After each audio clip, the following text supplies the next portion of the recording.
বাংলাদেশে অবৈধভাবে বসবাস করছেন কয়েক লাখ বিদেশি নাগরিক। অবৈধ এসব নাগরিকের একটি অংশ জড়িয়ে পড়ছে নানা অপরাধমূলক কর্মকাণ্ডে।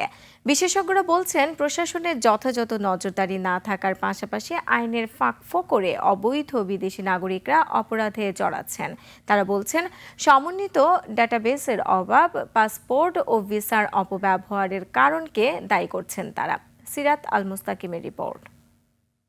নায়াসিনামাইড ও স্যালিসাইলিক সমৃদ্ধ লিলি ফেস ওয়াশ, যা ফেসের ডেড স্কিন সেল দূর করে দেয় দ্বিগুণ ফাস্টার ব্রাইটেনিং। বাংলাদেশে অবৈধভাবে অবস্থানরত বিদেশি নাগরিকদের নিয়ে উদ্বেগ বাড়ছে।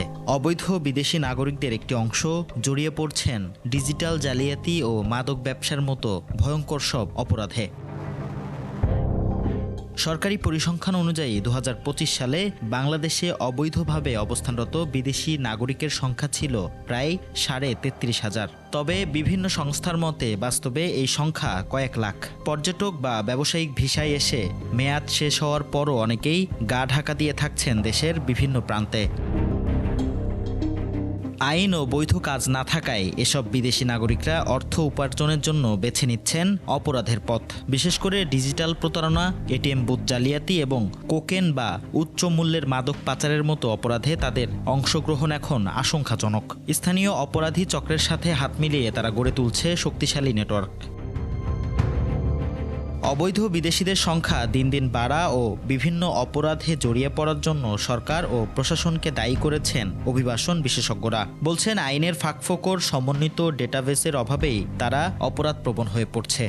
মূলত অপরাধপ্রবণের কথা যদি বলেন, সেটা হচ্ছে মাদক, এটিএমের আপনি মাঝে মাঝে শুনবেন স্ক্যাম বা জালিয়াতিতে যে জড়িয়ে যায়, মূলত হচ্ছে আমাদের আফ্রিকার কয়েকটা দেশের নাগরিক, যারা বেশিরভাগ সময় আসলে অনারেবল ভিসায় বা ট্যুরিস্ট ভিসায় বাংলাদেশে এসে তারা অপরাধপ্রবণতে জড়িয়ে। কিন্তু আদতেও সরকারের যে একদম একটা ডিজিটাল মেকানিজম করা, যে প্রতি মাসে আমাদের কারা আসছে, তারা কোথায় থাকছে, থাকার পর আবার তারা যাচ্ছে কিনা, তারা দেশের মধ্যে কোনো অপরাধপ্রবণ হচ্ছে কিনা, সেই জায়গাগুলো কিন্তু আমরা খুব বেশিভাবে করতে পারছি না। দ্রুত একটি সমন্বিত ডেটাবেস তৈরি, কঠোর নজরদারি, ভুয়া কাগজপত্র যাচাই, আইনি পদক্ষেপ জোরদার করলেই এই সমস্যার অবসান ঘটবে বলে মনে করেন এই অপরাধ বিশ্লেষক। এই দায়টা বা বাস্তবতাকে পর্যালোচনা করে মনিটরিংয়ের ব্যবস্থা গ্রহণ করা এবং মনিটরিংটা পরিচালনার কাঠামো বা ধরনটা কেমন হবে, সেটাও প্রতিষ্ঠানগুলোকে আইনশৃঙ্খলা বাহিনীর পক্ষ থেকে একটা নির্দেশনা দেওয়া। কোনো প্রতিষ্ঠান যদি এটা না মানে তার বিরুদ্ধে ব্যবস্থা গ্রহণ করা। এভাবেই কিন্তু আসলে বিদেশিদের অপরাধমুক্ত রাখার প্রচেষ্টা বা কৌশল বা অন্যান্য দেশগুলো গ্রহণ করেছে এবং এটাই যথাযথ কৌশল। এটাও আমাদের এখানে অবলম্বন করা প্রয়োজন। অবৈধ বিদেশিদের কারণে একদিকে যেমন জাতীয় নিরাপত্তা হুমকিতে পড়ছে, অন্যদিকে দেশ হারাচ্ছে বিপুল পরিমাণ রাজস্ব। প্রশাসনের কঠোর অবস্থান এবং সাধারণ মানুষের সচেতনতাই পারে এই সংকট সমাধান করতে। সিরাত আল মুস্তাকিম, 21 টেলিভিশন, ঢাকা।